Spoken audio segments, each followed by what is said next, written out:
BJP উদ্দেশ্য প্রণোদিতভাবে পরিকল্পিতভাবে বঙ্গভঙ্গের চেষ্টা করছে। বাংলায় ওরা জিততে পারে না, বিধানসভায় হারে, লোকসভায় কমে যায়, পঞ্চায়েতে হারে। ফলে ওরা এখন ঘুর পথে কি কিভাবে ডিস্টার্ব করা যায়, কখনো টাকা বন্ধ করে দেওয়া, কখনো বাংলাকে তার ন্যায্য অধিকার থেকে বঞ্চিত করা, কখনো বঙ্গভঙ্গ। এখন আবার এই লোকসভা ভোটে ওদের বিপুল পরাজয়, এর থেকে নজর ঘোরাতে আর ওদের নিজেদের গোষ্ঠীদ্বন্দ্ব, এখন আবার শুরু হয়েছে বঙ্গভঙ্গ একসঙ্গে। কেউ উপরের দিকটা বলছে, কেউ মাঝখানের দিকটা বলছে, যে যা পাচ্ছে বলে যাচ্ছে।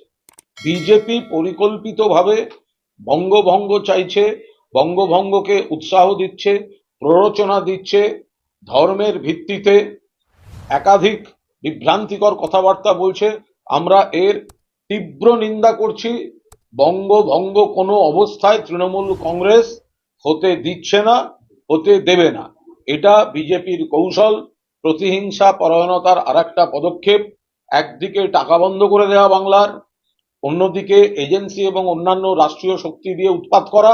আর কোনো কাজ না হয় এখন বঙ্গভঙ্গ করতে নেমেছে। যখনই ওরা কোনো এলাকাকে এই ভঙ্গের আওতায় ফেলবে তখনই ধরে নেবেন, ওরা জানে যে ওই জায়গায় ওরা গোহারা হারের মুখে আছে, ওই রাজ্যে ওরা পায়ের তলায় জমি খুঁজে পাচ্ছে না, সেই জন্য ভাঙার কথা বলছে, ভাঙার কথা বলছে। ফলে এটা অত্যন্ত নিন্দনীয়, কুৎসিত একটা খেলা। বিজেপিকে বাংলার মানুষ প্রত্যাখ্যান করেছেন।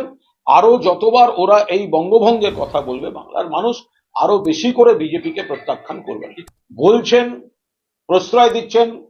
বিজেপি রাজ্য সভাপতি নিজে বলছেন, একবারও বলছেন না বাংলার উন্নয়নের যদি এত তাদের দরদ উতলে ওঠে, তাহলে বাংলাকে যে কেন্দ্রীয় সরকার টাকাটা আটকে রেখেছে টাকাগুলো দিক, সে বিষয়ে সুকান্ত বাবুদের কথা নেই। তখন বিজেপির কথা হচ্ছে, দিল্লিকে বলছি বাংলাকে যেন টাকা দেবেন না, বাংলাকে বঞ্চনা, বাংলার মানুষের অধিকারকে বঞ্চনা। এগুলো তো বিজেপির নেতারাই করছেন। আজকে এ বলছেন ওই জায়গাটাকে ভেঙে আলাদা করতে হবে, ইনি বলছেন ওটা ভাঙতে হবে, আর একজন বলছে না ওইভাবে বলতে চাইনি, আমরা ঠিক অন্যভাবে একটু ভাববো।